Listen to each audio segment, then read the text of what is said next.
Let's go.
Hello and welcome to Pub Goth Transmission.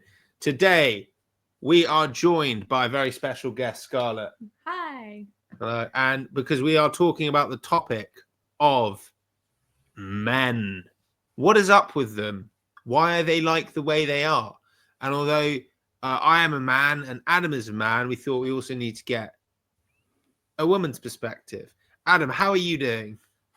I am doing all right. I am still a man, and still feeling pretty good about that.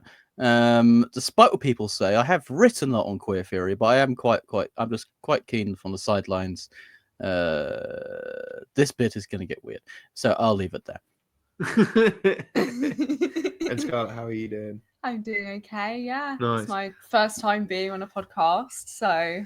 Scarlett was a bit nervous, and I said... I'm a bit nervous. I said, as the theme tune was going before we came, I said, you're right. She said, yeah, I'm all right. I've got my vapor rub. I have a raging vapor rub addiction. Right.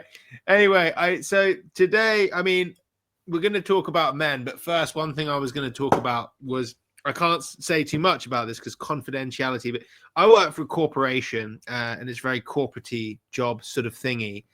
And I've not told Adam this, but I had to go to a kickoff meeting on Tuesday, which was at the Institute of Engineering Technology at Savoy. So swanky do, suited, booted. And I got there, you know, there was nice little pan of chocolats, and the coffee was not very good, 4 on 10. But, you know, I didn't realize that all the day was going to consist of was sitting in a room watching people give PowerPoint presentations, and then come out of the room, snacks, back in the room, more PowerPoint presentations, out of the room, lunch, nowhere to sit down, back in the room, PowerPoint presentations, out of the room, another snack, back in the room, PowerPoint presentations. I actually just left and went home after that. I couldn't take any more. But some of the talks are quite interesting. You've got a guy who manages to deploy. I can't give the detail because it's confidential, but it was interesting. Some of it was quite interesting.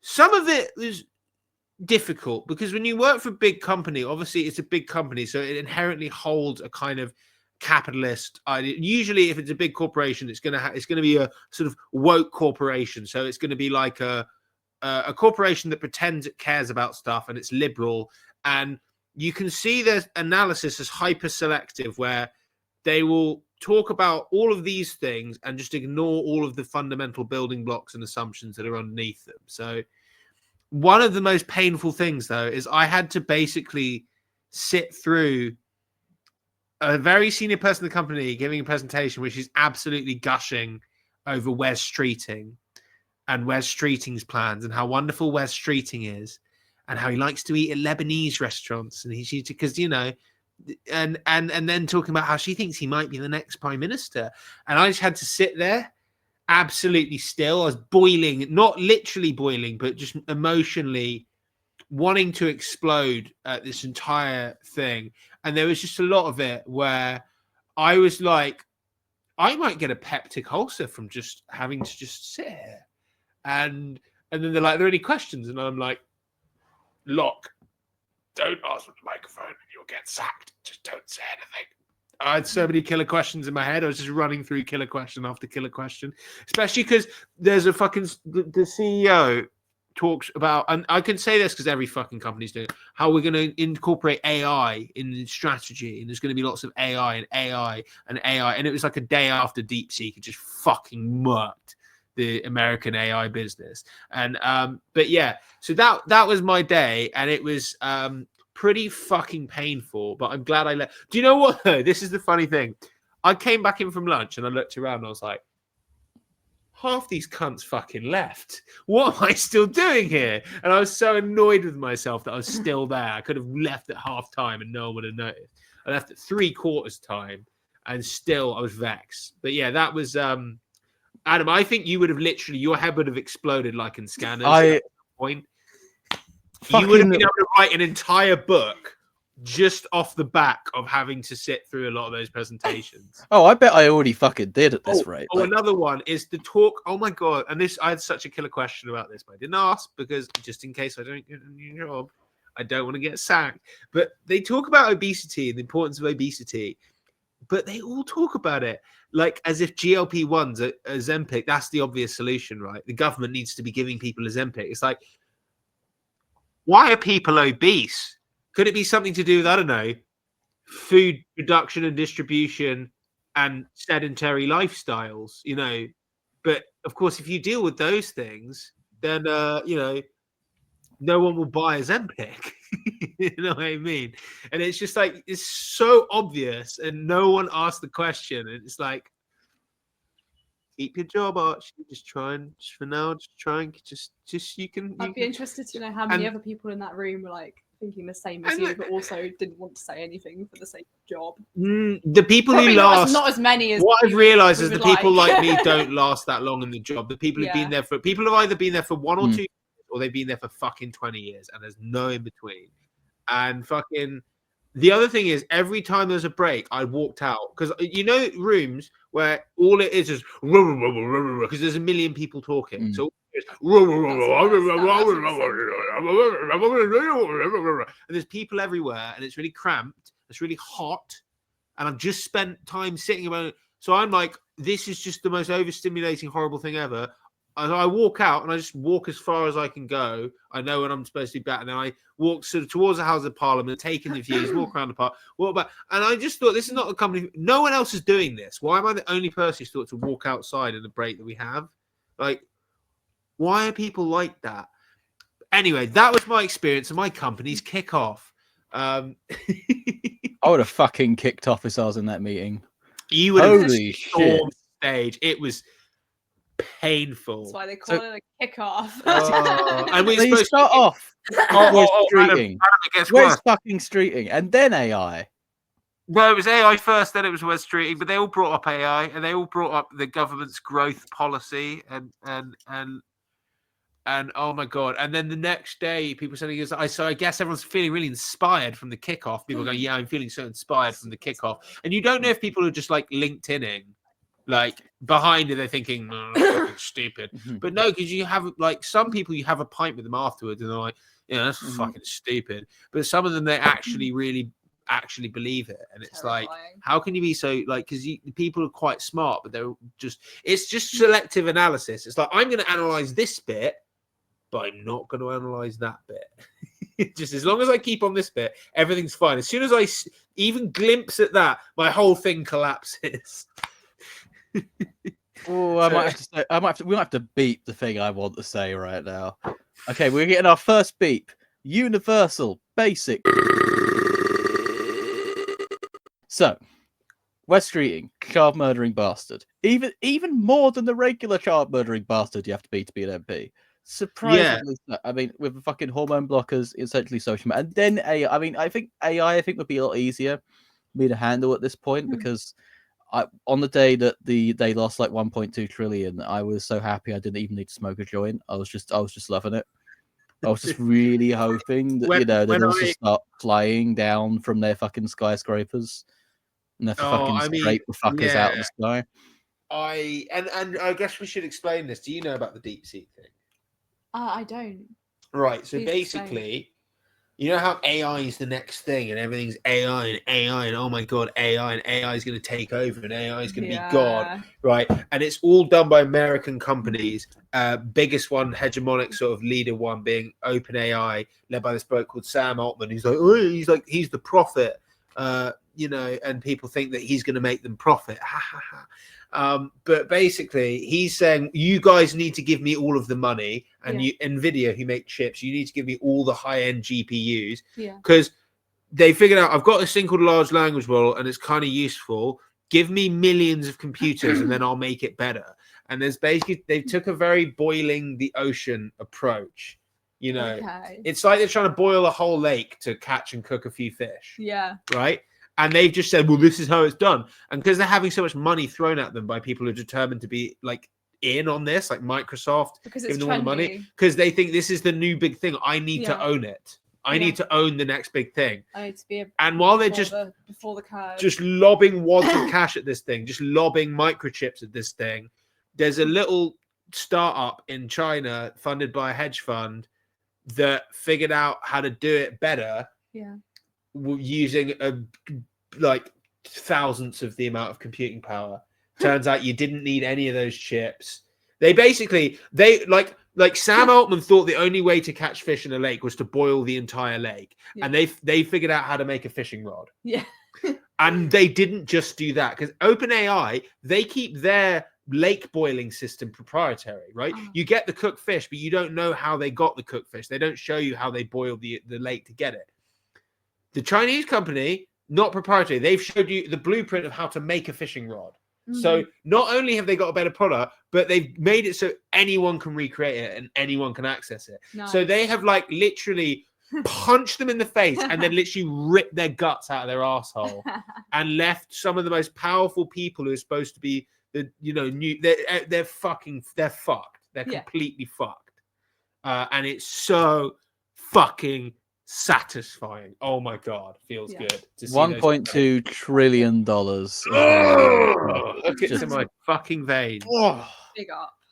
Come on, look, I want to speak. If there are any tech CEOs listening to this, right? I know you're like in a very dark place right now. You're thinking like things are never going to get better. And all I want to say is, yes, do it. Yeah, all I want to say, I have a few words. All I want to say is ha ha ha ha ha. Mark Andreessen, Sam Altman, Peter Thiel, Elon Musk, your boys took a hell of a beating. Suck my dong. Right, so speaking of Musk, Adam, you've written an article, and it's pretty banging. So we'll link in the description, but it's on RS21, right? Yeah, RS21. RS11. RS11 revolutionary socialism in the 21st century. RS11 is a weed strain that's not amazing, but people think it's good because people have poor taste. But yeah, so it's the article. Do you want to briefly describe it? Right, yeah. So they asked me to write an article on the tech bro sort of riot and Trump, and I thought, okay, I'll write something about like, so Peter Thiel, who's one of these tech billionaires, who's also very evil. Like he has a company called Palantir, named after the Seeing Stone that Saruman uses in Lord of the Rings. There's also other people who he's like helped get started, like Palmer Luckey, who's one of the guys behind Oculus, the VR headset.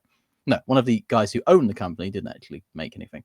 And he started another Lord of the Rings themed company called Anduril. And they run a bunch of so-called like AI towers, and they basically, both of these dudes are pretty evil. They use their technology to make a bunch of like military hardware and data science infrastructure for like Israel, UK, US militaries. And I'm like, okay, these guys are like, they're getting what they want with Trump, basically. And so, but that's the article I could have written more directly. Instead, the second half of the article is like, here's where these people's investments are. The first half of the article is rumination on the nature of evil, because I was like, you know what? I did a couple of podcasts about it Horizon recently on like the concept of evil, and some of them were like, okay, some thinkers think, okay, evil is, they're kind of gothic about evil. They're like, okay, actually, people who say like they're the good guys usually end up doing more heinous shit, so we're kind of leaning into evil. Or these other thinkers where they think that evil has sort of changed its nature, and actually there's more like radical form of evil in the face of, you know, your Hitlers, your general fascists, and the like. And I went on the second half because read this guy John Baudrillard, who people may know from The Matrix, and he had this idea of evil that Simulacra and Simulation. it's not very good. It's not his Didn't best work. fucking get any of it. It doesn't make. I thought, yeah, those are some words written down on a page. He didn't make it easy for you. I mean, this is one of his last ever books, The Agony of Power, and he said something along the lines of like, evil sees itself as basically what it is. It's the definition of evil as, let me just get it out. He quote, an irrepressible drive for revenge on the excesses of good. Vengeance, a retaliation that exercises and expresses a violent necessity for rebalancing. And I was thinking, hold up, that just sounds like the thing that Trump said in his inauguration. He was like, he says, our sovereignty will be reclaimed, our safety will be restored, the scales of justice will be rebalanced. And I'm like, okay, rebalancing, okay, it's their fucking turn. All right, what are they going to do with it? And they say that, they're going against the excesses of quote unquote wokeism. What that means is the excesses of desegregation and any like semblance of like representation, which is usually not enough, because like you can represent like certain minority groups way more in the culture and still not give them anything material, still not give like trans kids healthcare, for example, smooth the access to gender affirming surgeries or HRT. You can still not fix like redlining, and you can't you can still like, avoid like tackling police racism. And I was like, okay, these guys actually fit this notion of evil exactly, because they're already blaming every single thing that happens on diversity policies. And by that, they mean like nebulous, every minority is their problem, and the fact that we've given anything to them. So they want to rebalance the way in which people see politics in their favor. Now, it's already in their favor, but because these people are like only on their phones all the time, they want themselves to both own everything and be in power, but also like be at the center of attention. Well, they also want to be aggrieved, Yeah. Everyone wants to be like, oh, it's not fair, and if you're not being fair to me, and if they see something validates that, they go, I like that. It's like they're fucking crack. They're just phone addicts mostly. Like, this is why Elon Musk, I think, isn't as dangerous as Peter Thiel, because Elon Musk is just kind of a product of Twitter. Yeah, he doesn't really understand it. Whereas he's Thiel's the sort of guy who's more long term than a horse. Yes. I mean, that fucking Nazi salute he did, and everyone was like, "Oh, it's not a Nazi salute." Are we really at this point now? To be fair, it's not a Nazi salute. It's a neo-Nazi salute. Like, it's slightly different from how the classic Nazis did it. It's more about how the impassioned neo-Nazis did it. The classic was just, oh, he's there. You gotta. Yeah. I'm not gonna do the thing, but you know what it is. Whereas he goes, which is what the impassioned neo-Nazis do. So yeah, fine. I was gonna say, weren't people like blaming his autism? Yeah, it's just, as well somehow. Yeah, it's just because he's autistic, and I mean, have you ever done that? Just yeah, I'm autistic. Sometimes I'll, stim. Okay. Yeah, I can't say I've ever stimmed and it's turned into a neo-Nazi nice salute, restaurant the other day, and she was like, "I'm just gonna get the waiter," and then she just went, "Yeah, can I get Can I get some tap water, please?" Yeah, it's just classic autism thing. It's actually very ableist, to complain. See, are we talking about the inauguration of Donald Trump, or are we talking about fucking incineration festival every year? Oh, he didn't mean to throw that salute. Yeah. He's just a bit neurodivergent. Oh yeah, it's a very pub goth situation, isn't it? It's a deep. It's just like, what are you doing here? Like, it couldn't be clearer. It's very frustrating. But yeah, on your article, the bit of it that I liked, and I'm going to read a bit of it. So they see themselves as countering a revolution which has already occurred. They're partaking in the reactionary myth, which, as Richard Seymour described, blames this nefarious alliance between predatory elites and insurgent inhumanity for destroying a happy traditional society. And it's this revolution that they believe they're countering. They're not happy with their billions, with their economic hegemony and unencumbered ownership of the means of production. They wish to be at the center of the representative imaginary of imperial democracy, and they wish to be loved for exactly who they are. And I guess I missed a bit. We are living in a period of permanent counter-revolution without a revolution having actually taken place. That was the bit I meant to read first.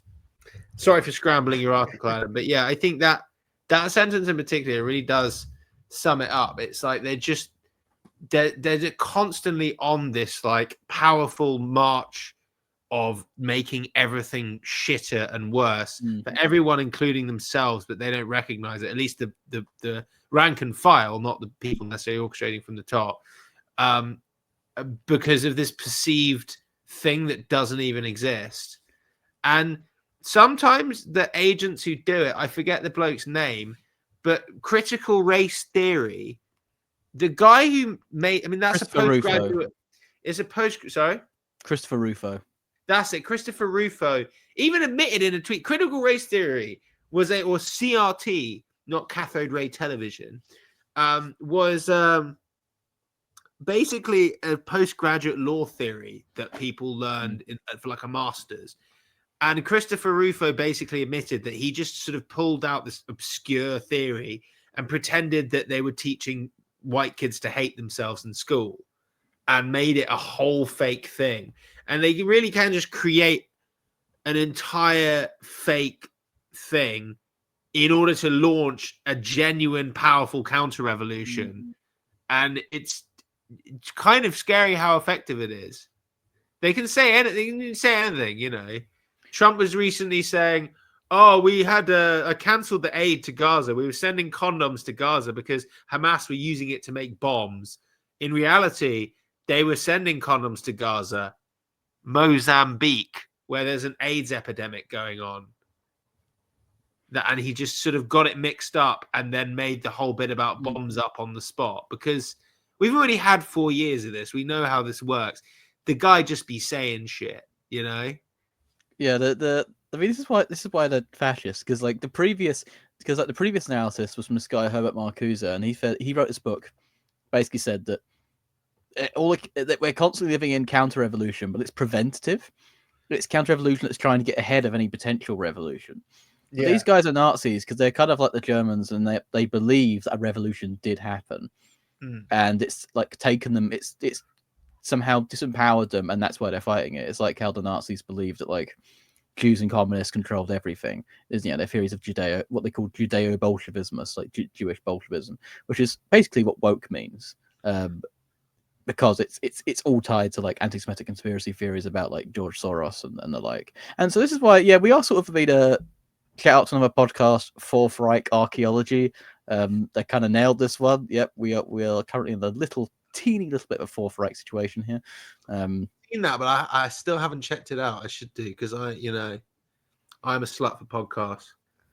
Talkie man. Literally, because I watch a lot of stuff on YouTube, and like Scarlett just calls it Talkie Men or Talkie Man. That's what it is.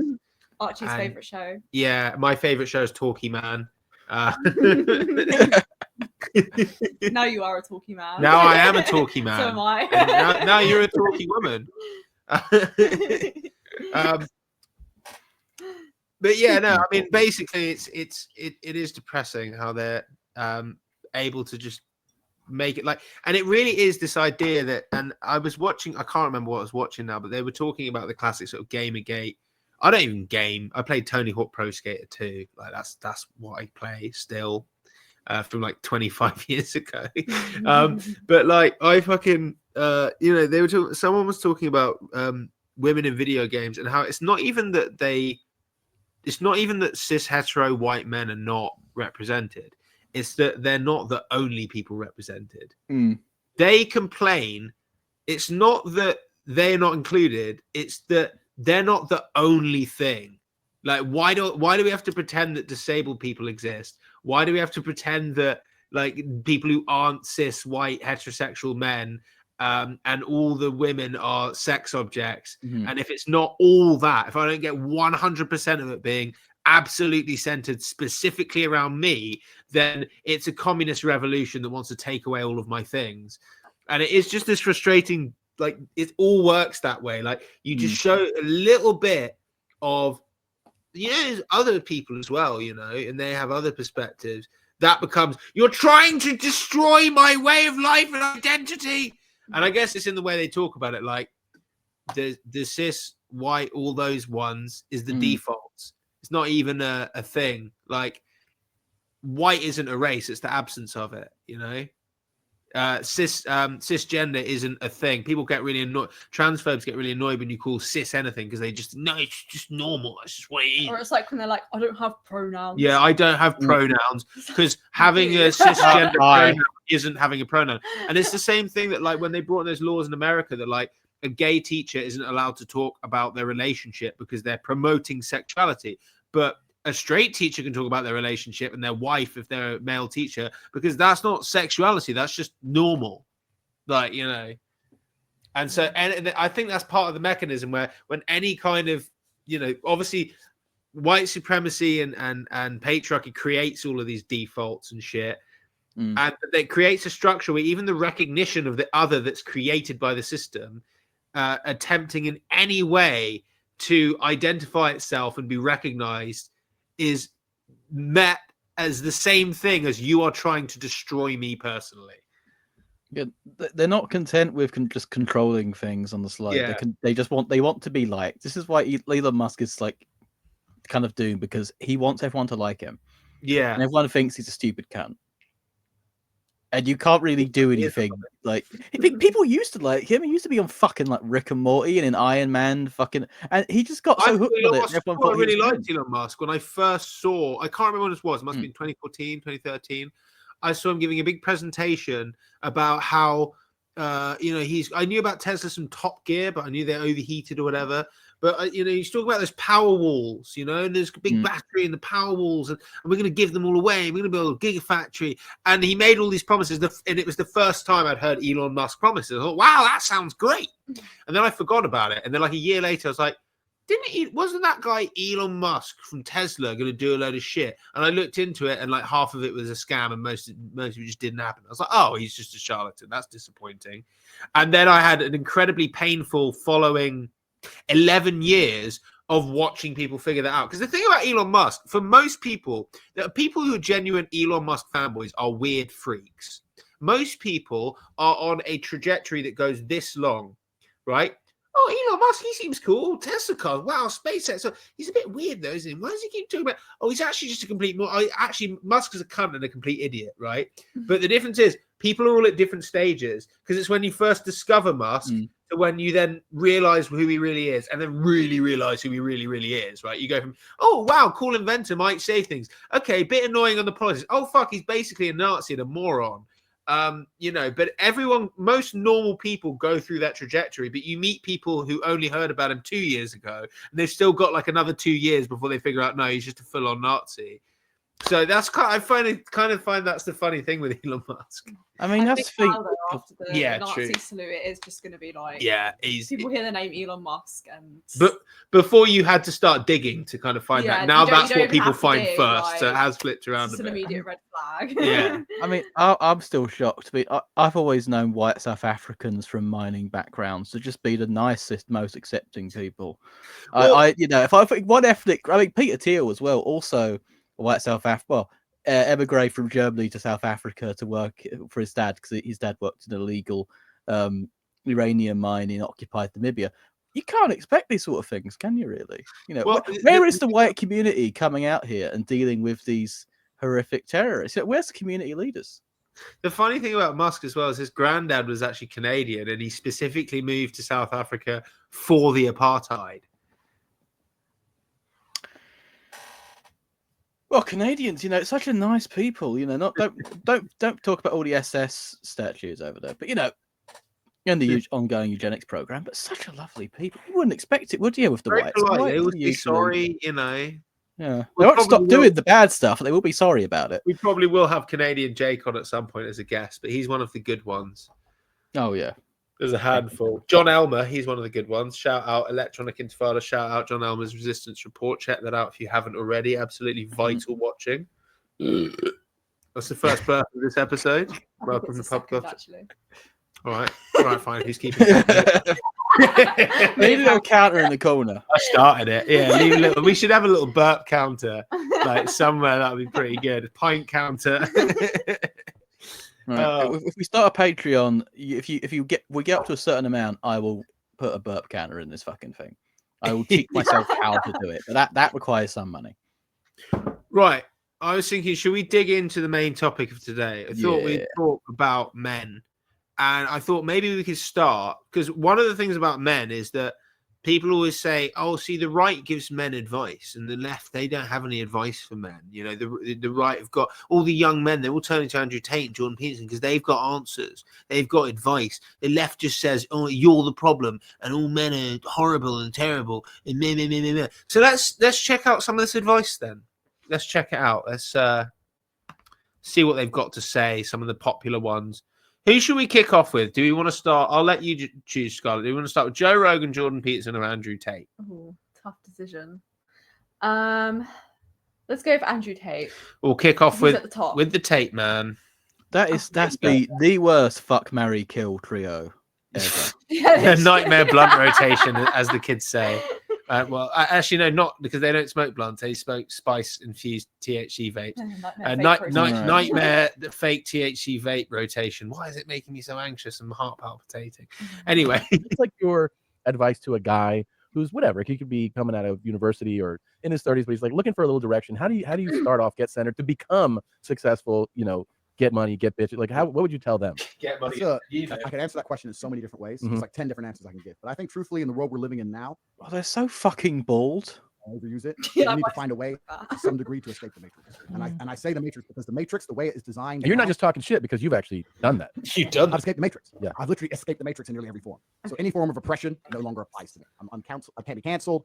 No, I can say what I want. My finances are secure. I've escaped the matrix. And when I talk about the matrix, it primarily applies to men because men are the backbone of the slave force.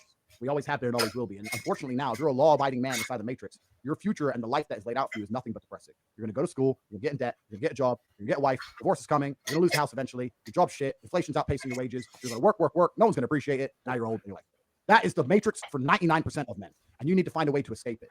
And I guess I was kind of fortunate from a young age. I always knew that the matrix was coming and that the system is designed to oppress.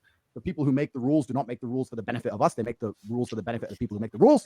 And I knew that. And I think every person intrinsically knows that. Like if it's 4 a.m. and you're sitting in a gas station and a Lambo pulls up, you're probably thinking drug dealer or criminal. You're not thinking, oh, he definitely went to school. The system is absolutely broken. It's designed to oppress. And that the majority of people who stick to the rules are going to lose. I don't want to sit here on a podcast that goes out to this many people and encourage anyone to break the law in any form. Of course. But the idea of the law-abiding citizen has been decimated in real time. In the last 2 or 3 years ago, you could stand there and proudly say I'm a law-abiding citizen. The last 2 years, if they have not taught you that being a law-abiding citizen is going to turn you nothing into a fucking experiment for big pharma, then you're an idiot. You can no longer obey the law. And I'm not saying you have to break the law, but you need to find a way to do what the elites do, which is bend the law. Yeah. You can no longer sit there and go, I'm just going to follow the rules and it's going to be okay. No, it isn't. And if you're a man, it's your job to find a way to not be sticking to those rules enough to escape the matrix and become free. Because what's actually most crazy about this period of history is that it's actually the easiest time in human history to become rich. And the reason for that is because there's so many people inside the matrix being destroyed. Money has to go somewhere. I've made so much money during COVID. It's absolutely incredible, right? Yeah. And a whole bunch of people got lucky. All right, so that's Andrew Tate basically saying, so basically the world is a system that's designed to exploit people. And what you should do is don't try and change that. By recognizing that, you can figure out a way to be an exploiter rather than an exploitee. Before the matrix comes to you. Because, when you're younger and you're at school, you're not already in it. Yeah, and if we're in a matrix. It's not as if Andrew Tate, as a sort of algorithmically driven conservative propagandist, is part of the matrix, you know, maybe. And it's just the same fucking MLM, I'll teach you the tricks scam. I know the way out of the matrix. You, the individual, can escape and become an exploiter instead of an exploitee. And it's just fucking. I don't know how people fall for it, but I guess we've got to be aware that a lot of people do fall for this sort of shit. Sorry, I was just going to say, I guess it's just exploitative in itself to like young people, young men watching that video. They don't have much direction yet. And they watch that video and then, Yeah, I think some listen people. to what this rich guy has to say. Yeah. I mean, it's basically a con man. He's just a con man pitching, right? Yeah.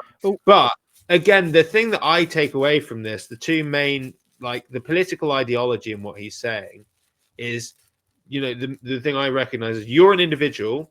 You cannot join up with other people. You have to interpret yourself as a lone wolf. And the system is exploitative. You can't change it. Don't try and change it. Don't try and meet up with people who also agree with you and think it's bad and change it. No. Become an exploiter instead of a exploitee, become a predator instead of prey. But don't the system still should be there of exploitation should still exist. And that's the conservatism. So if you're listening, you think, why do people call Andrew Tate conservative? That's the conservatism. He doesn't question that the system should exist. He wants to pretend. He wants to say, hey, the world's exploited. People say, yeah, it is. I'm exploited. I have the keys. I have the way for you to personally get out, because he's a con man. And that's just him getting, oppressed people that are at the bottom of the system to become more accepting of people like him that are at the top of the system, when in fact the solution to their problems actually would be a system where there's equality and community care, rather than becoming another exploiter. Yeah. Which perpetuates the problem, and also it's, as Archie says, it's like it's a false sell, because the system is designed to keep people in the bottom at the bottom and people in the top at the top. He's part of the system. Trying to sell you a way out of the system is part of the system. Yeah. He's an integral part Always of trying to, the Matrix, as he calls it. Make it like an acceptable concept. Imagine the movie The Matrix, and someone says, and Morpheus says, I'm going to break you out of the Matrix, and does all that shit, but he's actually just a con man. That's basically, and he doesn't actually, just takes him into a different room with some colorful lighting. Like, that's kind of, did you hear what happened to his website? No, did you get DDoS or something? No, it was way worse than that. So much worse. Turns out that the guy who built it on the cheap, and it was just a cheap open source Discord clone, highly exploitable. Someone figured that out, but basically, for lack of a technical term, figured out how to go God mode in the website. He had figured out the power to remove people, change every react to a pride flag, leaked every private message from the entire thing, from everyone to everyone, like literally just do anything to the website. What is this website? So Andrew Tate made his own website, which is like cool. He's done it a bunch of times, where he says you pay a monthly fee to hang out in essentially a Discord server with another bunch of like loser wankers, but because you're close to Andrew Tate, he'll show you the way out of the Matrix and teach you how to be a I guess videos like that are almost like ways of recruiting people. It's just marketing. It's just marketing. Yeah. It's almost like a pyramid scheme in a way. It I is. Guess. Patrick Bet David, who I was also going to get a clip of. More people would make videos like that, and more people join the website. One of the biggest right-wing influences at the moment is Patrick Bet David, who is a more business-oriented kind of guy, wears a suit and everything, and he has the most hilarious fucking commissioned oil painting in human history. At some point, oil painting. I will get up a picture of it, not right now, but while other guys are talking, I will find it, because it is it is a commissioned oil painting of a bank vault, and people are in the bank vault, and it's Albert Einstein talking to Martin Luther King, and Tupac Shakur is in there with Milton Friedman, and it is the fucking funniest thing that someone has earnestly commissioned in human fucking history. I love Patrick Bet David from that, but he's more business oriented, and he made all of his millions from a pyramid scheme, a pyramid insurance selling scheme. And it's really funny. There's an episode recently where his the other idiot he has on his podcast starts talking about, but they say it's a scam, and you have all these cool flashy shows where and he kind of explains like what pyramid schemes do. They have the big flashy show to get people hyped up. And he's like, we don't need to talk about that right now. We don't need to talk about that right now. But yeah, it's basically Andrew Tate is just a con artist essentially, but his politics are the world is shitty and exploitative. That can't change. So just pay me money and I'll show you how to be in the exploited class. It's kind of an obvious scam when you see that. So that's Andrew Tate. But what about good old fashioned lobster man himself, Geordie P? So let's get ourselves a bit of joy. By the way, if you're thinking this sped up, I've sped them up because I can't tolerate normal speed. We're not going to watch all of this, by the way. Thank you. Sure. Can you indicate yourself? Can you regulate the draw of temptation, drug and alcohol use in particular, sexual temptation as well? Oh, do you do anything that's remotely resembling civic responsibility? Are you a member of a political party? Do you go to church? I don't go to church because, their beliefs don't match mine. It's like, who the hell cares about your beliefs? You're like 16. You don't even have beliefs. And if you think it's like you're right and the Catholic Church is wrong, well, good luck with that attitude. And that isn't to say that the church, for example, or a political party doesn't need repair, because all institutions are always falling apart and corrupt. That's That's a story as old as time. That's the evil uncle. But good, you have something to do. So no one's Go repaired. fix it up. So you say we can fix it. You're saying Definition. no one's ever done What am I, a biologist? But as it happens, I am a that. biologist. No, you're not. I guess I don't have that excuse. Productive I'm a generosity is fucking good. I once Canadian. read a good description of Christian charity, and it was productivity plus generosity, which I really liked because Colonialism and the genocide. hyper empathic types only concentrate on the generosity end of that. It's like, I'm generous, yeah, but like, do you have any money? No, I'm generous with other people's money. Yeah, well, you're missing half the equation there. And that's really the distinction between conscientiousness and agreeableness from a personality perspective. Those are two cardinal personality traits. And agreeableness, which is basically an empathy dimension, has no correlation whatsoever with success in enterprise, business, creative domains. In fact, among managers, agreeableness looks like it's slightly negatively correlated with success because hyper-agreeable managers can't say no. They can't discipline their employees. They can't set limits, and they're susceptible to manipulation. So productive generosity is... They're pushovers, Jordan. Just say there are some people and they're pushovers. You don't have a fucking minimal 5,000 word count, right? They're not paying you by the fucking verbosity. Just say some people are pushovers. They're too agreeable and it's bad and you should try not to be that. Like, okay, no more Jordan Peterson. The cunt says forever to say nothing in the most bullshit language ever.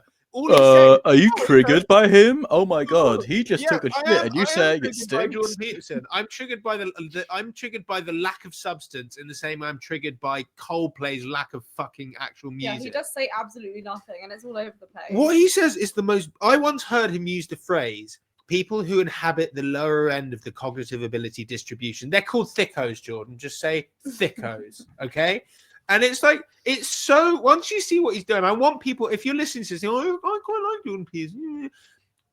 Okay, fine. His life advice is live, laugh, love, tear. Okay? That shouldn't be controversial. Please recognize what he's doing here. He makes a very, very basic garden variety conservative point. Well, institutions might not be perfect, but we've got to fix them up. You're not going to get far if you're trying to fight institutions. That's the thing that the narcissist, and then he goes on some waffle, and the narcissistic dark triad is part of this personality, and it's just all just twaddly nonsense. And whether it is or not, it doesn't fucking matter because he's not saying anything profound. He's saying very basic garden variety, polite conservative stuff. But as if he's being paid by the word, so he has to dress it up in fancy sounding language to try and make it sound like he's exploiting the idea of Gnostic value theory. He's basically using more flowery language to give you the impression that although you thought you got that basic message, there was something more to it that you didn't quite get, some kind of additional transcendental mystical value. It wasn't just that very simple message. There was something more to it. And it's also, he's so kind of verbose in what he's saying that he's just throwing so much shit at the wall that eventually some collection of words he says are going to hit someone. They're going to, oh, those are good words, actually. It was just absolutely all over the place. It's just, if you throw enough... There was no solid point being made. Yeah. It's just a bunch of, as you said, like basic conservative concepts being absolutely like, dressed up in waffle. But not only that, it was just like all over the place. Like I don't know what that was actually about. So exactly. So far we've had really good advice from Andrew Tate. The world is exploitative, so you need to figure out a way to become the exploiter, and I can help you do that for a low fee of however many a month. We've got Jordan Peterson saying, just sort of like, some people are pushovers, and I'm a biologist, but I'm not. I'm a biologist, even though I'm not. And you should join a political party, even if you think it's bad. And the Catholic Church is right, actually. What do you know? You're just a little kid. Okay, what point cool. Are you making? Stand up with your shoulders straight. Oh, fuck. Never thought of fucking that before. So anyway, that's Jordan Peterson. What do you make of Geordie P's fantastic advice for young men that the left are just so bad at giving? I mean, it's not new. I mean, the idea that you should enter into institutions from the position you're already in, and then not obey them, but still feel free to criticize them. That's Kant. That's the essay "What is Enlightenment," which I am certain Jordan Peterson has not read. He couldn't even read Marx for his debate with Slavoj Žižek, but that's because he is a performer. He is not the Communist Manifesto, but that was that's not enough. I know. Trust him to read. Then again, what does Žižek fucking know anyway these days? But Wait, all Also, what I happens with can't read. Like, I can only take so many yards of linen before I just kind of give up with Mark. I need to sure go it's back going to it. somewhere, but mate, wrap it the fuck up. This is the thing. So let's It's start with linen. Tate. You're right. You and Scarlett are both completely right that he's just doing a pyramid scheme, because what he's saying, the first half of what he's saying, he knows it's basically correct, which is the idea that in sort of the modern sort of subject, not just young men, everybody, your job is to earn money doing earning money doing usually a bullshit service job, or having a boss who's an app to essentially do one thing and one thing only, which is pay rent until you die. That is most of our jobs. So people in the middle classes, their job is to spend money and also pay rent until you die. Our jobs are to pay rent until we die. And Tate knows this. And he's talking to a generation that's after our generation. So our generation really was part of the generation that believed that was under the Blair governments, believing in social mobility, which was the idea that we were all middle class. We were all we lived in a meritocratic society. So the idea was, and this was how they sold it to us, me at fucking sixth form, it was like, you do well with your individual self. You go into a big university. You are guaranteed a good job. And if you don't do that, you deserve it, because otherwise, you would have got on the grades to get into a better university. In how the student loans are going to work. And they also basically said that all the so-called thickos, they're going to do stuff like apprenticeships, which is giving them something to do because that's nice. And they sold it as if the people who had the only marketable skills amongst us, who didn't have the sort of necessarily, who weren't as good at ticking boxes on an academic form, they were somehow like lesser human beings. So they basically had like a cognitive apartheid to train a new generation of like mind workers. They overproduced them. Mostly so that they could sell our debts on to speculators who thought, okay, we're going to sell you some student debt because we know it's going to make some returns. Boom, boom, that never fucking happened. And so now a sort of a new generation, they probably aren't buying the idea that if you just work hard, you'll succeed, because it's usually just how rich your parents are or how close your parents are to death, so you can inherit what little stuff they scrounged from sort of the 80s and 90s. And so people like Tate and Peterson is going to say to these people that, you are on your own. You cannot change your circumstances, but you can change yourself. This is also what liberal psychology does. The other part is you can be the one that figures it out and gets out, right? You can be the one. You can be the protagonist of reality. Yeah, you can be Bradley Cooper wearing sunglasses and a suit, walking down with like a satisfied grin on your face, with like some cool music like "Gimme Shelter" playing, and have that moment and be the hero who rises above everyone else. It is very much And you know what I find frustrating is that on the left it's very difficult, because like on the right, and particularly on the far right, people go, why is the world like it is? Why do I feel like I'm getting fucked over? And they go, you see those people over there, mate? You see that vulnerable community over there? It's all their fault. And if we go fuck them up, which would be quite easy, it will solve all of our problems. Like, we have to be like, well, the thing is, right, when the common land was enclosed, people are no longer, and we sort of have to explain about 300 years of history and various different interlocking social, economic, and people fell asleep about 3 minutes ago.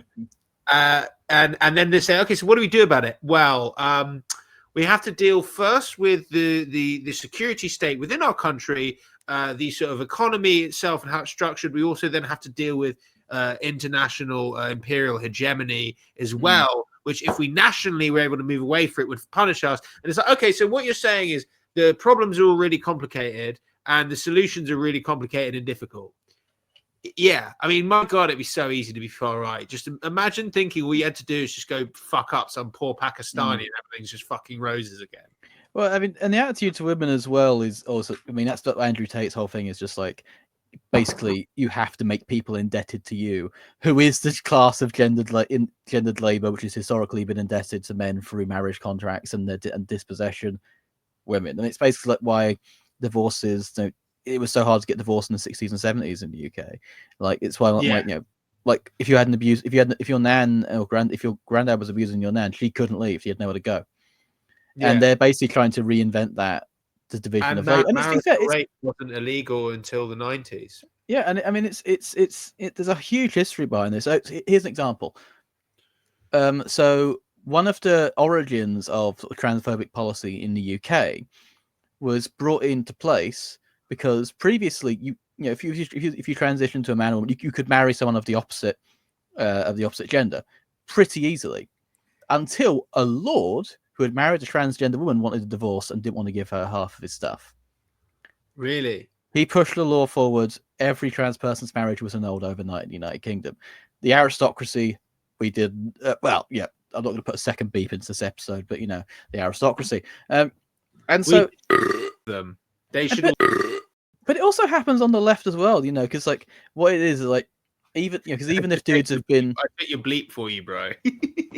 well, because like you know, can we bleep this stuff with burps? No, I think the burps are funnier. The sort of the burps are already in there. No, but I mean, like, instead of using bleep, you know how Metalocalypse. Oh, use the burps, yeah. Use burps for bleeps. Okay, I'm gonna have to pull stretch your burp. I'll do a massive one later. Just sample that as long as I keep drinking this.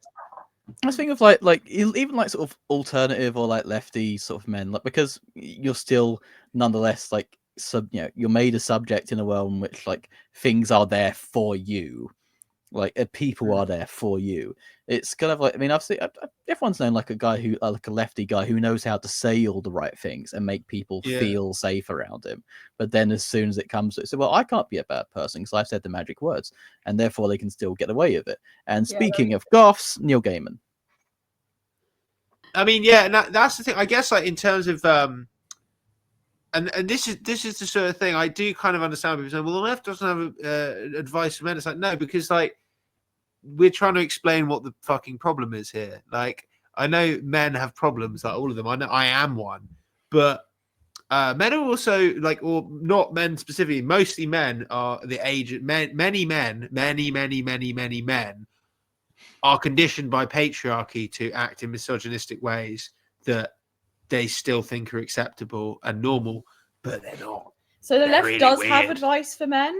It's just advice that misogynistic men don't want to hear. It's advice. No, it's advice that means you have to introspect. You have to look at yourself. But you have to recognize it as an attack rather than advice. Because what I want to say, like specifically here, is the patriarchal society we live in is a factory that conditions us to be misogynistic. It's just in everything. I recently went back and watched one of the straight to DVD American Pie movies, just because, you know, when you remember a random thing from your childhood, it's like, for some reason I just want to watch that. I watched American Pie Beta House because I remembered the scene where they play Russian roulette, but with horse cum and a gun, they shoot it into their mouth. It's actually pretty funny.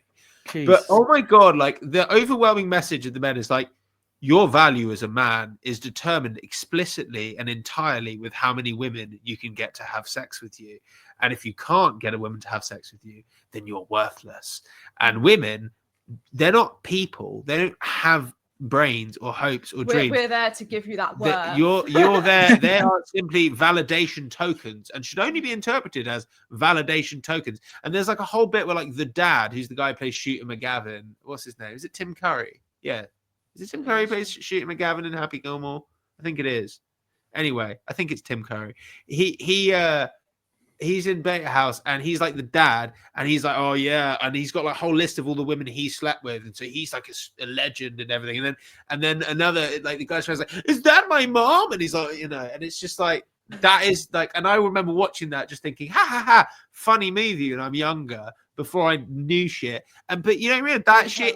That shit's working its way in without even noticing. So are women. Like a lot of women, or all women, have internalized misogyny as well. Yeah. So, you know, you sort of like grow up seeing that as well and internalize that message that you are there to give that man that sense of self-worth and like sort of stroke their ego in a way. So it's like damaging to women as well in that sense. Yeah, totally. I've got a question I want to throw out there. Yeah. Like, let's specifically about goth. Because we're in sort of an age of like, in a way, hyper like accessibility of goth and basically let's say alts.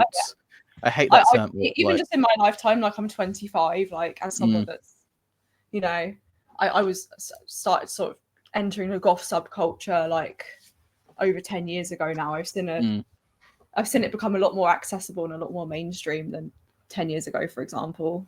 Yeah, and with this, we have the image of the Goth GF. Now, the Goth GF is an interesting cultural archetype, but I just wanted to open up because Goths I found is weird because I've met Goths who are the safest people you could meet, or either the exact opposites, or they are very good at pretending to be the first and really being the second. Yeah, and like all indistinguishable from a superficial level. Yeah. Like how does the Goth like you're looking have at a unique kind of misogyny or like a unique kind of way of I think masking no. I think it's because I think it does, but I also think there's an inherent mystery to the Goth aesthetic.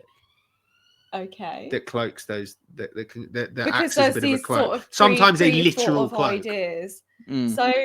Sorry, what was the question again? Sorry, So, like, so basically, the fucking man coming in again, here. I can't remember what I was going to say.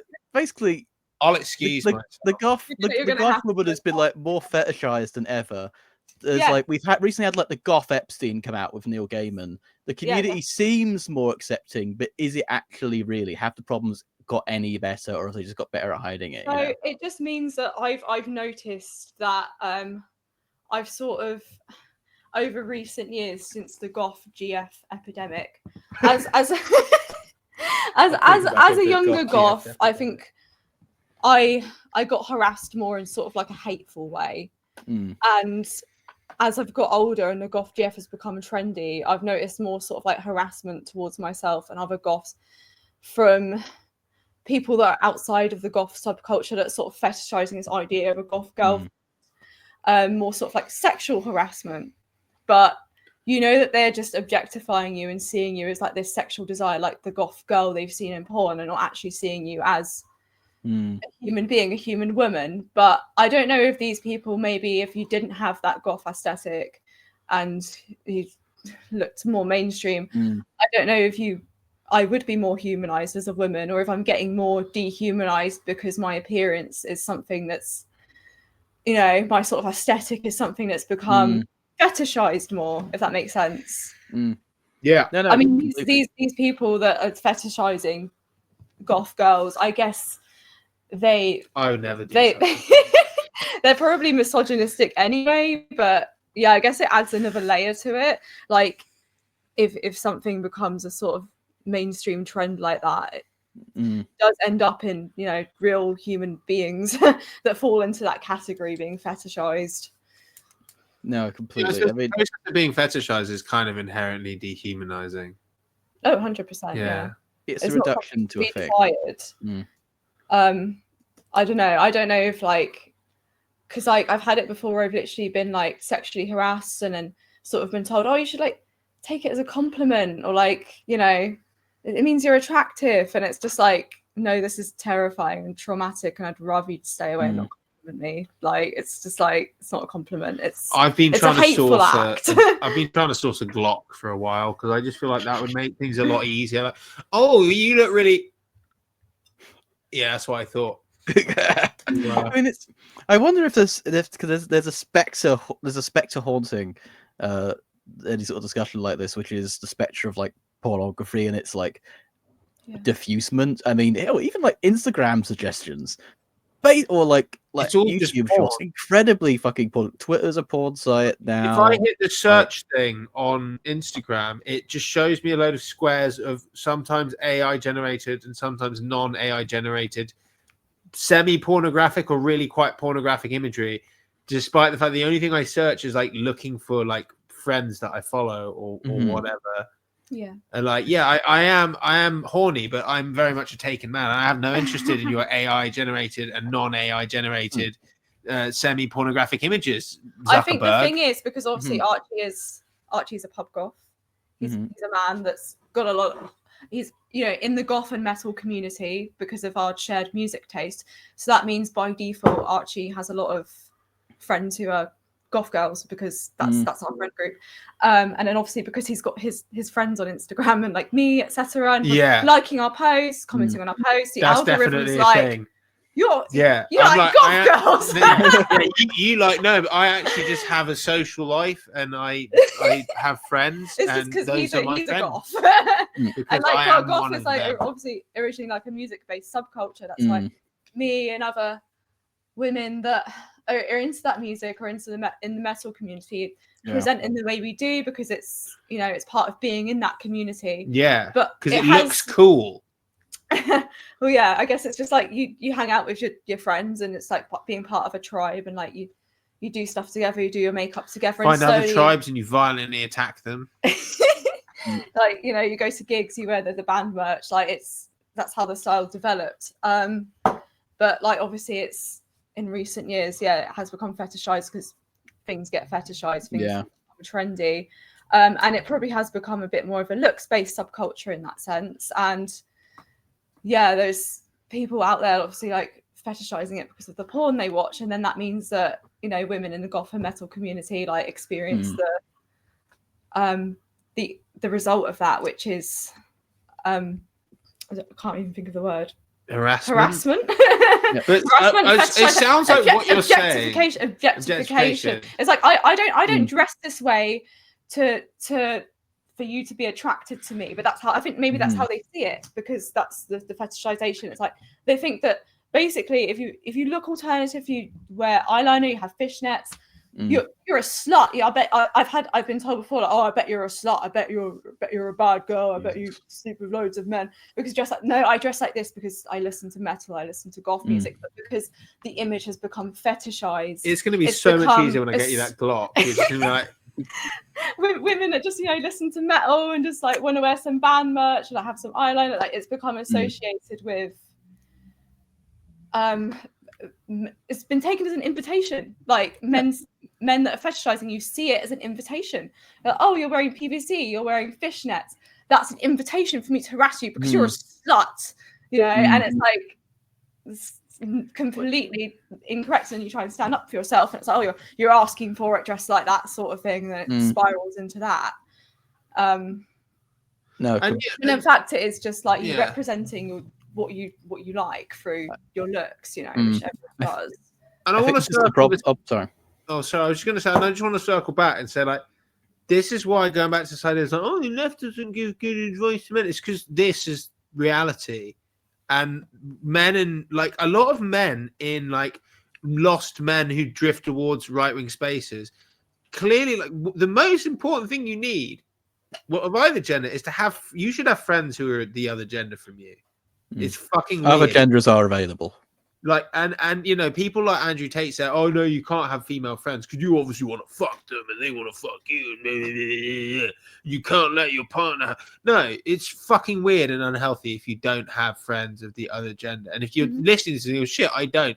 You should consider that. I love that Archie has friends that are women, because it's like, then I get to be friends with them too. Yeah. You know? And but like, also, like, then you talk to women and you're like, oh fuck, because that's how most women see it. I don't think I've ever abused a woman. I've probably been a bit drunk and then like was maybe a bit too like forward, but not even really that. We've all made like done mistakes here and there, but like I'm not if you don't do this shit and you're not like very observant and paying attention, and you're not in some kind of laddie culture where people feel they're in a safe space to talk about this sort of shit. You can understandably get a bit defensive, like, what, men aren't like that? I'm not like that, because you don't see it. And then you have some female friends and they just talk about what they go through, and you're like, oh fuck, we're cunts. And then I was at this moment of being like, looking at other men that I met, like, are you cool? Because sometimes, especially like friends or something you meet at work, like friends of circumstance, not friends from your actual like chosen community. Well, like normie friends, for lack of a better term, if you're a pub goth or a goth, or will come up to you and just say some of the most insane misogynistic shit ever, and you're just like, not shocked that it was said, but like, why did this person think that this would be an acceptable thing to say to me? And then you realize that's what they're saying to all their male friends. That's what lots of men think like, and you're like, oh, a lot of men are really fucked up. And so you have to move from that position of getting defensive about, well, not all men are like that, to be like, a lot of them are, and you're just not seeing it. And if you talk to the women in your life, you'd learn quite quickly just how fucking bad it is. Sorry to sort of, again, now taking mansplaining. making some very valid I wanted to points. recontextualize it because Yeah. I was kind of framing Because it's this from a- episode as the whole advice to men. What's up with men thing? Because I would wanted never to have that circle it back perspective round. because these are things that men are saying to each other in circles where it is just straight cis men, and that's seen as a safe this misogyny to maybe Locker room in the talk. waters, like saying stuff like that, seeing if Archie's that sort of guy that would have that conversation with them. He isn't. No, obviously. and it's really weird when you And realise it's how so many people think terrifying cheating because is I normal. obviously like they wouldn't say that in a circle where there's maybe like women or queer people. So hearing that from Archie's perspective is important, and it's also very scary, very terrifying. I mean, and that's when you really realise, like, not surprised, but it is very scary to know there might be men in your life that are having those kind of conversations away from you, and you don't know that. I mean, just to circle back to the whole Goth GF thing, just quickly. I think, we're saying it as an invitation, Scarlett. I think, and I want to just clarify one thing I said about sort of porn hanging over it. I'm not saying like sex workers have like forced this on us because they're the workers. It's I mean, I used to be a sex worker, so I know that firsthand. Like, it's when you turn it into invitation, it's almost like people only see, like, for example, gothness in online, and if you're seeing it online, what does that mean? It means it's an advertisement. They see it as an invitation because they only see women in if they don't have any female in that sexualized context, not in an everyday context where it's like, I go to the grocery store, I have a job, I watch TV. Like they just see goth girls in the context of sex, and they see you walking down the street, and they're like. There's one. I've seen you in my phone. Oh my god, it's one of you.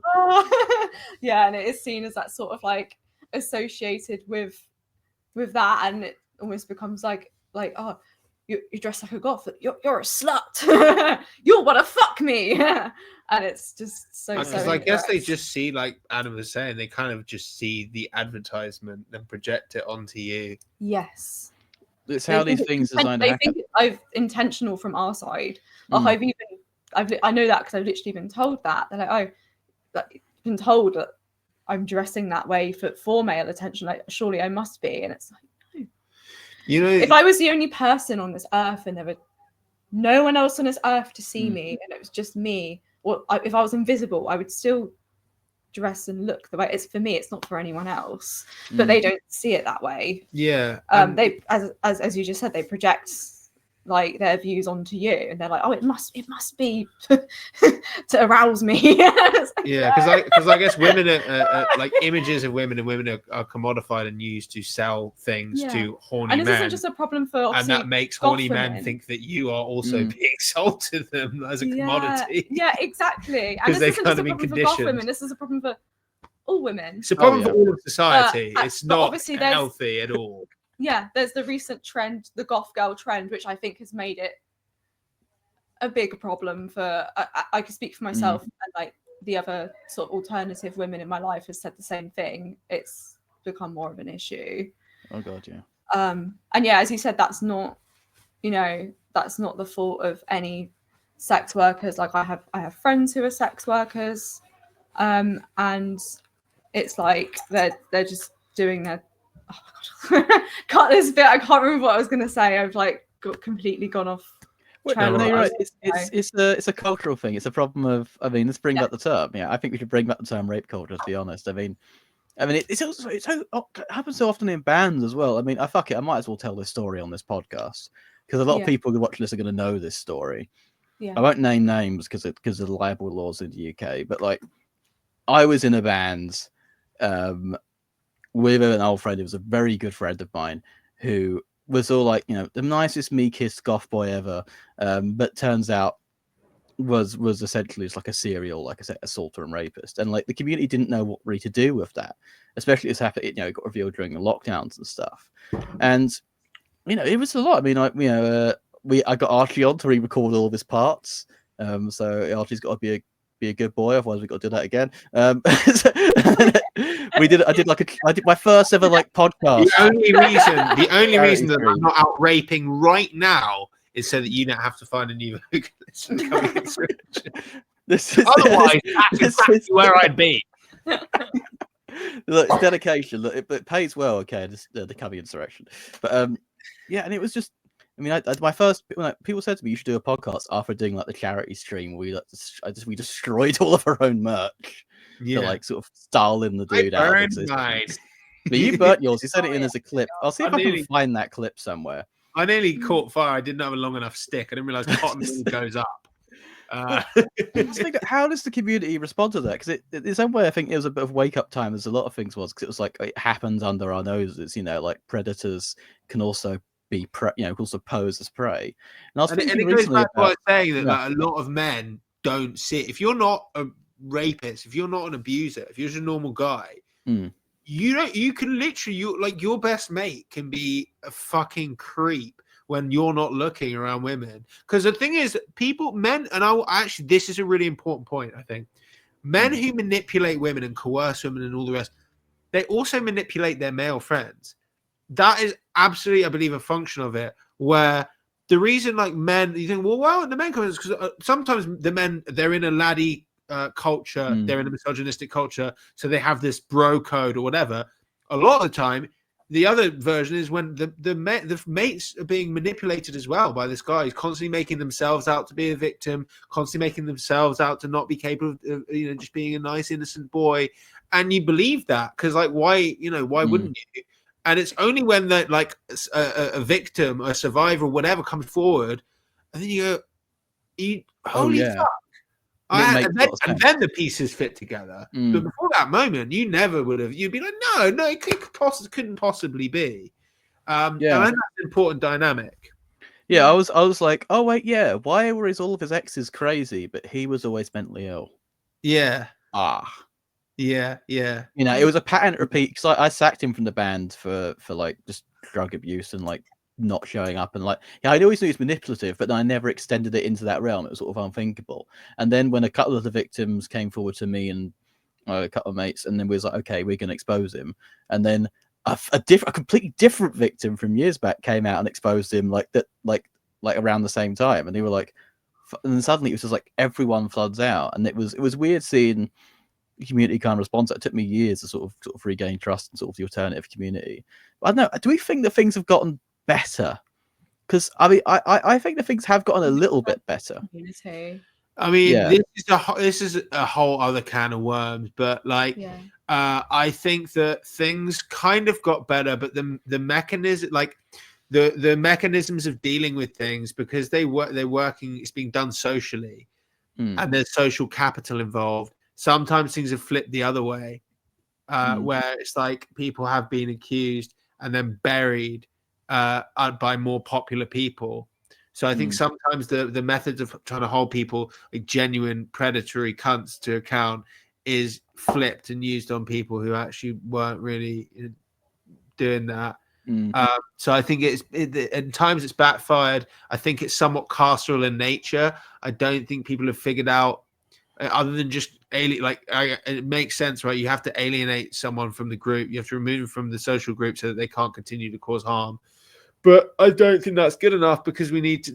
Where are they going to go? Where are these people going to go? They're just going to go somewhere else. Another group. My guy, he went somewhere else. Sometimes they change their name. Sometimes they move somewhere else. Sometimes they just find another friend group. Some people are like predatory nomads. They just nomad from group to group to group to group. I've known a couple of those. Like, and they just move through repeat the same behaviors and the same patterns. Yeah. Yeah. It's like what I was saying about Elon Musk at the beginning, right? They have this much time between when people meet them, when people figure out their account, then they move to the next friend group. And like, instead of like changing their behaviors and reforming themselves, it's easier just to move area and take on a new persona and just repeat those behaviors again. And it's like you said, it's like there's people that just are happy to see other people as disposable, not make any real connections. Yeah. But like you just said, I guess this is a whole other can of worms we're talking about now. I mean, I think it's a good topic, but it's a big can of worms to open at this point. I can clarify the can of worms. That's just a thing in the alternative community, or I guess maybe that's a thing in other communities as well. But we only have the perspective of being in the alternative community, and it happens. Yeah, I was at a metal sort of conference. I was at a conference on metal studies a couple of months ago, and I was just sort of saying, metal studies. I was giving a talk. Metal studies. That's not a real thing. Get a grip. Well, no, I was sort of shouting at one point.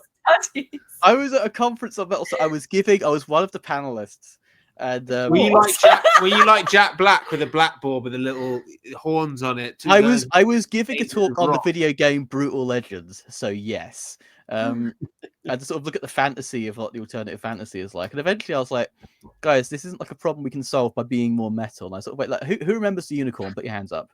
And people went, who remembers Purple Turtle? Who remembers like the Intrepid Fox? And I'm like, it's the land.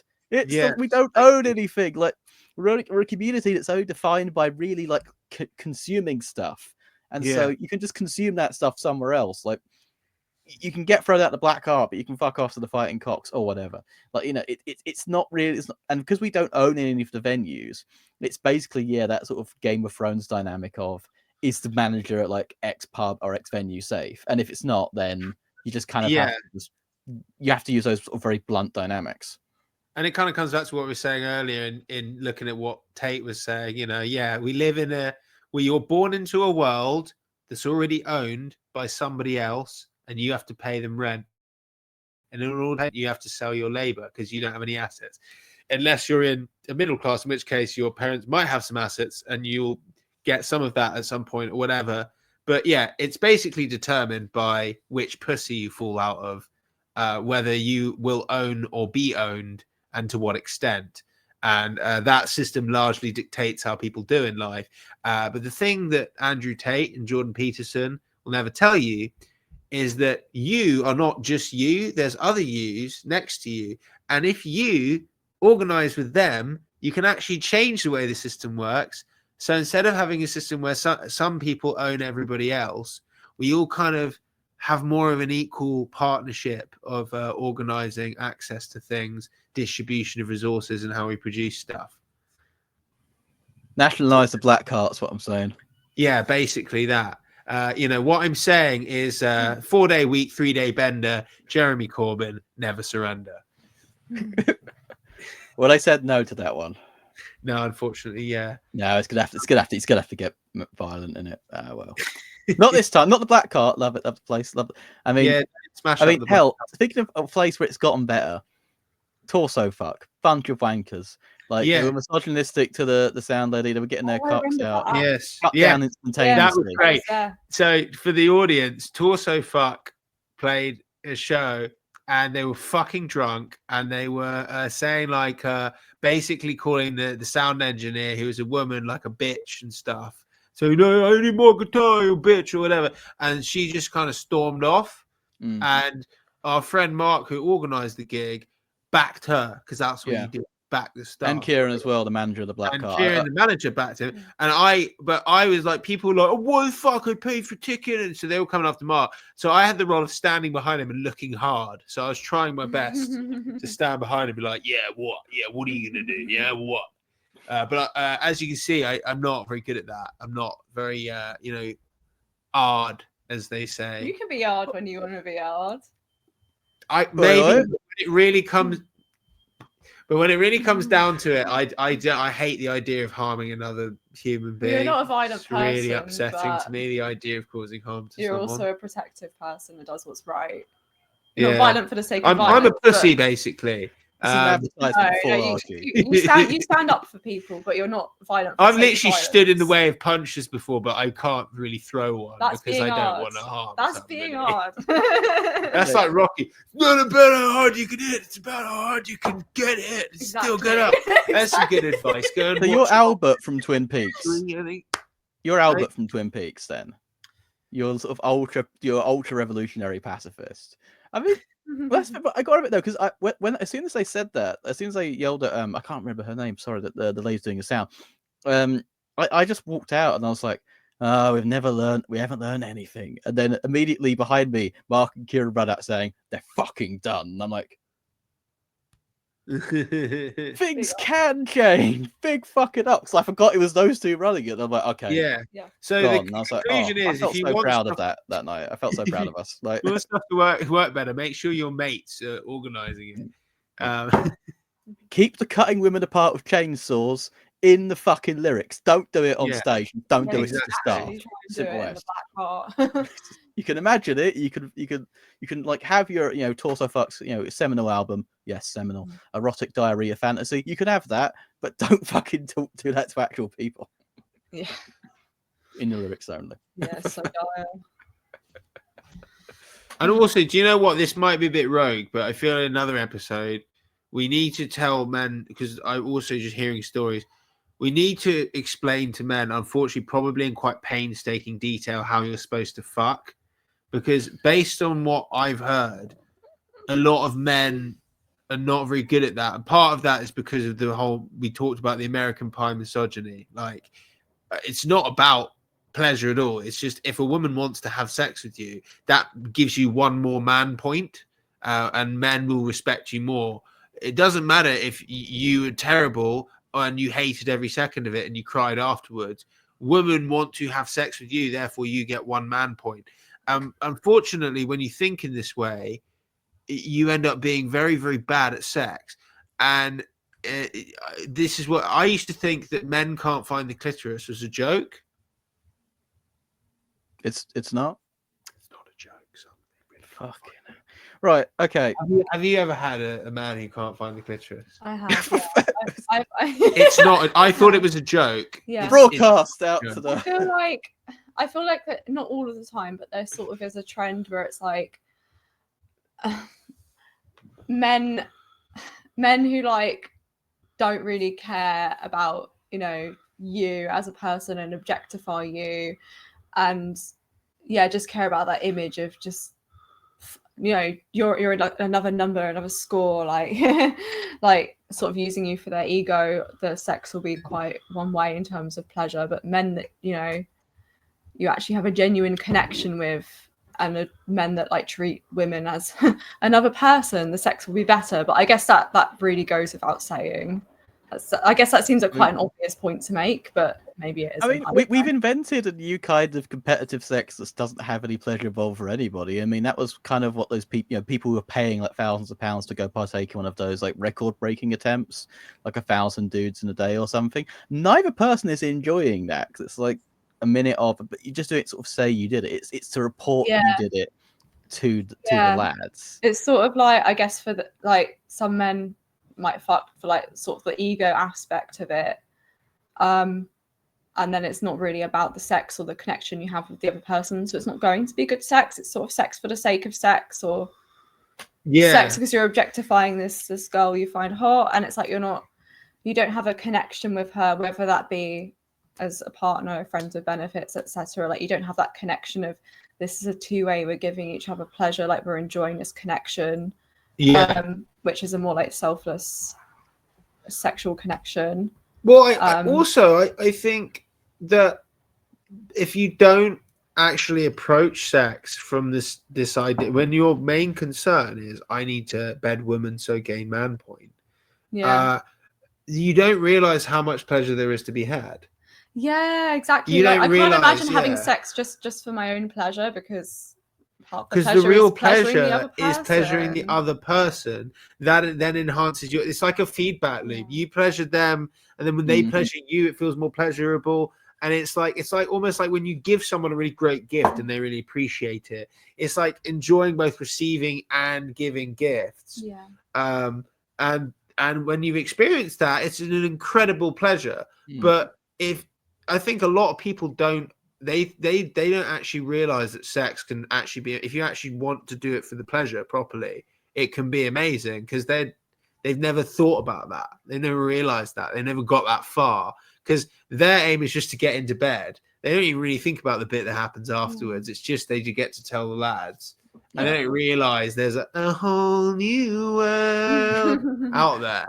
Right. If anyone is curious about this topic, listening to this, there's a guy who he had an Asset Horizon before, Justin Hancock. He runs a site called Let Fish. It's like he's a guy who teaches sex educators, but he's actually done some fucking reading, and he's actually fucking good at his job. You don't have to know Deleuze and Guattari to fuck, but do you know what? Turns out it fucking helps. You do need to know where the fucking clitoris is, though. That's important. Yeah. If you're going to treat sex like a fucking video game, know how to work the controller. That is still objectifying. It's not a good everyone metaphor, but can orgasm from penetration.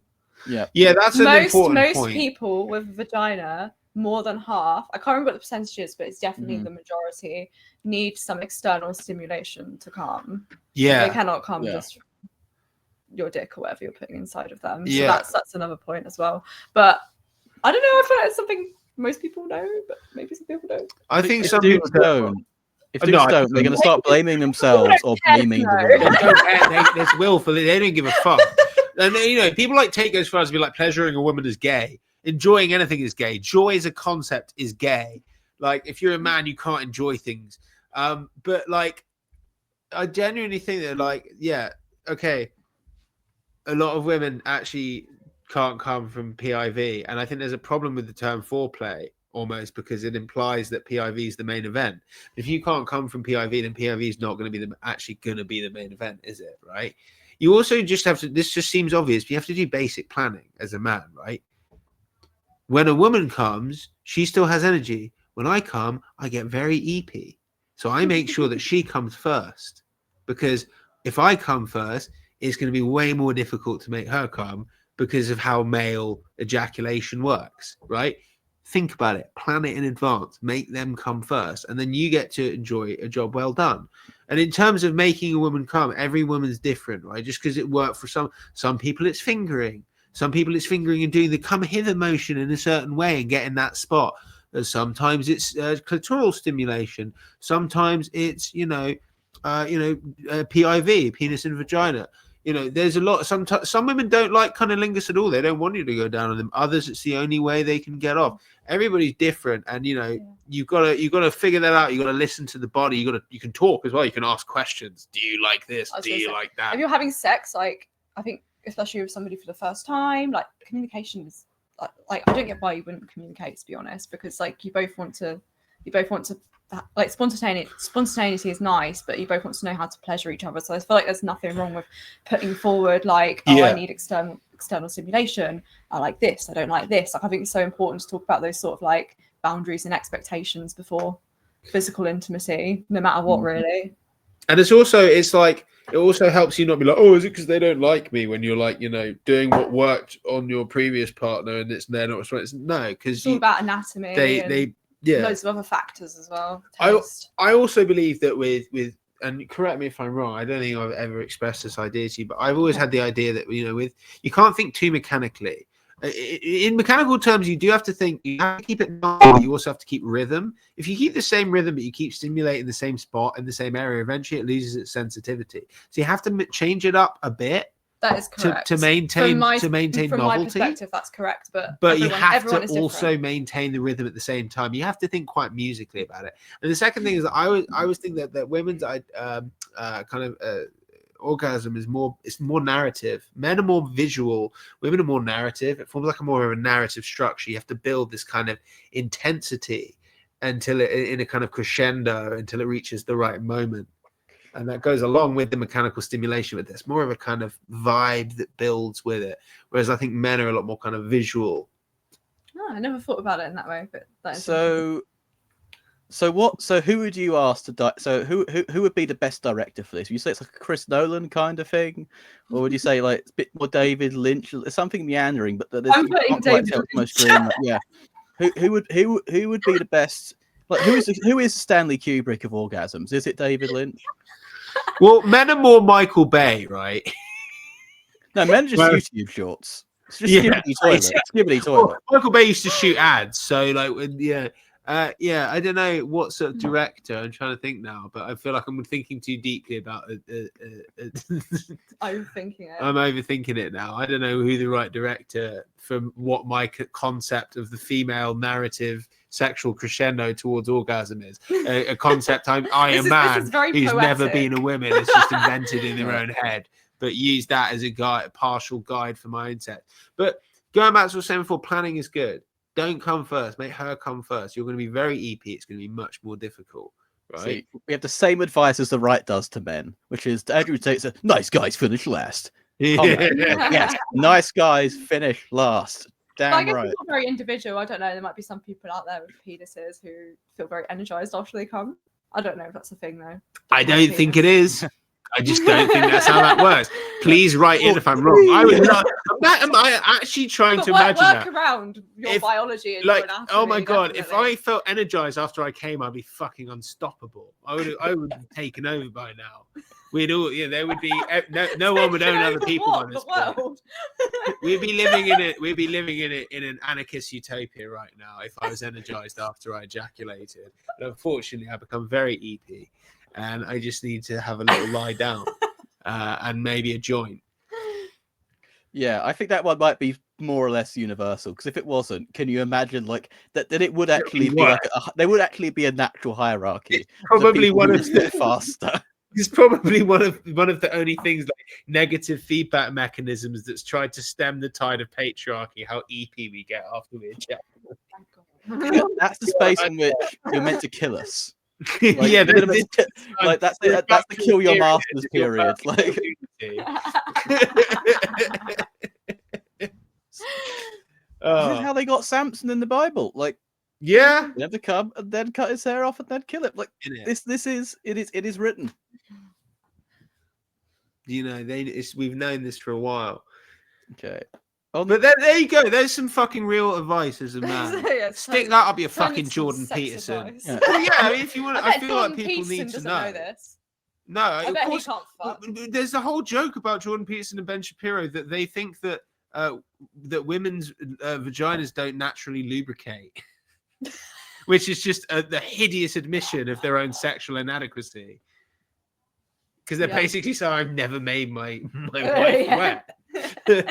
And to be clear, women's vaginas do lubricate at different levels. Some self-lubricate more than others. But again, communication can solve all these sorts of things. Don't be like, "Oh, does she not like me?" Just because your vagina's a bit dry, that doesn't mean that you're not aroused. It can be loads of factors. Like it can vary from day to day, just depending on what your biology is doing. So basically, always use lube.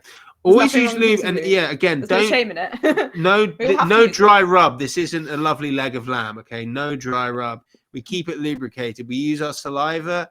If you're trying to, turning to us just telling people how to have sex. Yeah, this is advice that men need to have. Think you need to. Adam, do you have? If you're trying to bring it further towards the clitoris, which by the way is a bit above the vagina, right? You need to dip it in the inkwell every now and again before you're working your way up. You need to work it from the inkwell to keep it lubricated and make your way up there. And remember, it gets more sensitive up there. Sometimes the less is more. The lighter touch is actually more 100%. effective. Lighter touch is almost always more effective. Less is more. But with the clitoris, less is more. And remember, you need to maintain a rhythm, but you also need to introduce a degree of novelty because otherwise you will desensitize the region. And you're going to need, often, I mean, every girl's different, but you're going to need, at least 3 sexy goth songs of time. Maybe they 10. can all be by typo negative, but you've really got to work it out. And and that's the thing, they can all be by typing and the point is if you're a fucking man and you're supposed you say you're a heterosexual man, you should be fucking enjoying every second of this. You should want it to last all fucking afternoon. You want to be there because it's a joy. You're giving pleasure and you're enjoying somebody else's body and they're enjoying yours. It's a beautiful moment. This is what sex is. This is what it's for. It's not for some imaginary man point to the lads who think you're cooler because you fuck that bird. That's bullshit. That's no satisfaction. This is the real fucking deal, son. Yeah. And even more importantly, that is telling Wizz Air to fuck off because they fucked up our flights for fucking ages. Oh my god, Wizz Air. Oh, we told that. No. Let's cut that bit out. Cut that bit out. We need like another podcast. To Well, I feel like story. we're already. That would be Patreon bonus content. If we have a Patreon, that'd be bonus content. No. I'll leave in the hinting at this, but we will leave it at that. All right. So anyway, the reason to have sex is connection, pleasure, and telling airlines to fuck off. Those are the 3 main reasons why. Absolutely. Nothing gets me off more than telling Wizz Air to fuck off and not accepting the changes. Not accept the changes. I actually do make clients accept changes at work. It's part of my job. I have to get them to sign and approve the change order. But this has nothing to do with fucking them, just to clarify. But anyway, we've probably talked enough about men and advice for men and why the right is shit at giving it, why right-wing ideology is shit and left-wing ideology is difficult but correct. And you also got a bit of advice on how to fuck and why it's important. So we're going to leave you with some additional advice, and we're going to have to put this in a post because I haven't put it together yet. But if you're a good, brave little soldier, a pub goth transmission loyalist, not that kind of loyalist, right? Why did I say loyal? God damn it! Out of all the words I could have picked. Anyway, I'm sticking with it. If you're a good pub goth transmission loyalist, not that kind of loyalist, right? So we can't say And content, apart- we can say loyalist. Apart from Mick the Brit, Mick the Brit gets a pass. then you would have seen me show you how to take Scotch bonnet seeds out of a Tesco Scotch bonnet chili. If you tuned into our second episode, because people tune into things, then you would have seen me take those seeds and plant them in a propagator. And if you tuned into last episode, you would have seen me teach you how to roll a joint on the move. But I would have also shown you, I showed in the episode, that the seeds have grown. They did germinate. So today, I'm going to show you how you can take your little seedlings out of the propagator, plant them in a proper little bit of compost and start growing out those plant bad boys. So enjoy that. No. See, you might have thought at this point the instruction would have been about putting seeds in things, and you were fucking right. And on that note, we will leave you with the green fingers of Mr. Archie Farrow. Peace out. The Ruddy Heck is up, Pub Goth Transmission. If you tuned into episode 1, if you didn't, pause this and go back to episode 1. You would have seen me taking some seeds out of a Scotch bonnet that I got from Tesco and placing them in here. Now, what I then did later, or maybe I'd already done, I think later, was do the same thing with some red chili seeds, some bird's eye chili seeds, and some sweet, well, these are the Scotch bonnet seeds. The sweet pepper seeds went mouldy. So just a lesson, don't do exactly what I did and put them straight in here. Put them on a paper towel and let them dry out first. That's what I did last year and I forgot about it this year. Also, when you're going to label them, don't be a stupid dick like me and put it on the lid, because then you're going to turn it round and you're going to get which is which. I don't know if that's the sweet pepper or Scotch bonnet, or I don't know if those are the Scotch bonnets. And I'm just going to have to wait and figure it out in due course. But I jammed a whole bunch of seeds in each one. What we're going to do today, separate them out, and we're going to plant them out into these larger pots, which I'm going to fill with some of my own homemade organic compost. If you're not as cool as me and you don't make your own compost, then you can just like buy a bag of it from a shop. Got some homemade compost here. I think this is sifted. Feels sifted. And I think I've got more. Actually, I've got shitloads in here. This is, I think it's sifted. Or is it lumpy? I think it's got a few bits in it. This might need sifting, I'm not sure, but I'll probably just use it anyway because I can't be arsed. There you have it. I've done that. Got 16 pots there, all filled with homemade compost. All from this. Next up, I'm going to take this, and this comes with, when I bought these thingies, they often come with these little handy little tools, and I'm just going to go boop, boop, boop. And the thing is, if you don't make the sound, see, look, it's not working, is it? Why is it not working? Because I haven't gone boop. You have to make the noise, otherwise it doesn't work. Boop, boop. See, look, that's the right noise, isn't it? Boop. Noise activated compost. Boop, boop, boop, boop, boop, boop, boop, boop, boop. So this is the other tool, and basically I'm going to dig these out, dig out the cube, and then I'm going to separate it apart. So I'll start with this middle one. There's 2 in here, so I'm just going to get the block out, put them in here. I'm going to separate. There's another seedling here that hasn't quite burst through yet. I should have actually probably left this longer, but alas, the podcast's done weekly. So what I'm going to do is I'm going to put the soil on one side. You can see these beans would have come out later if I'd only left them. And I can put them in here. Don't know if that's in shot actually. Is that in shot? Yeah, it is. Good. And I can take this one and put it here. I can take this one, even though it's just a taproot. See if there's anything else. Nah. There's that one's popped its taproot as well, but too late, sunshine. We only need 4 of these, and I think there's a total of 4, so Do. Put him in here. Put him there. There he goes. There's another one. There's 2 more. Oh, there's 2 more here. Other stuff. I mean, it had a good go of it, didn't it? But didn't quite make the grade, did you, son? Not quick enough. Not quick enough off the mark by a half. Right. So we have. And remember, the seeds came out of the supermarket one, so you get bazillions of them. So you're not really wasting anything here.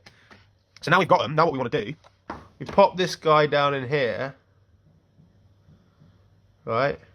And then we just want to squeeze it from the outside first, and then push it in like that. So you're compressing it around the root and around the stem. That's one done. Take the next one. I'm going to do it across this way because there's 4 in total. Or I could just, yeah, let's do it that way. So we'll do it. I'll just go in there, you fucking wanker. Right, there we go. Push on the outside. Literally forgot the thing I just explained to do. It's done on the outside. In he goes. Or she. I don't even know how the sex of chili plants works. I think they're both. They're not like weed plants, it's one or the other. Should really clear this table before shooting this. But enough time. in he goes. Push around the outside. Round the outside. Round the outside. And then go in like this. And it goes a little something like this. Then we can take the 4th one. This one's probably the next best. Pop him in. Pop him in. Push around the outside. Round the outside. Round the outside. And push him down. That's how you fucking do it, lads. That's how you fucking do it. Yes, I'm going to use it. I'm just going to... You don't need to drown these. You just need to give it a little spritz. Just a little spritz.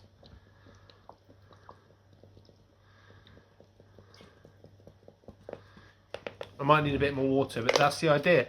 That's how you do it, mate.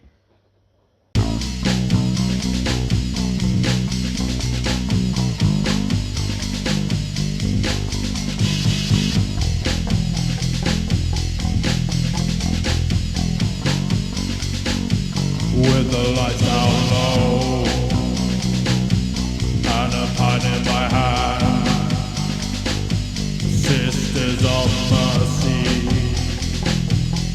fills the airways around.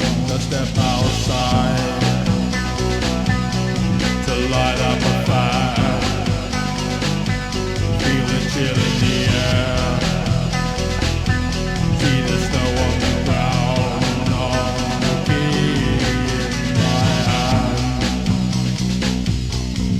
Open my mouth and spew out loud.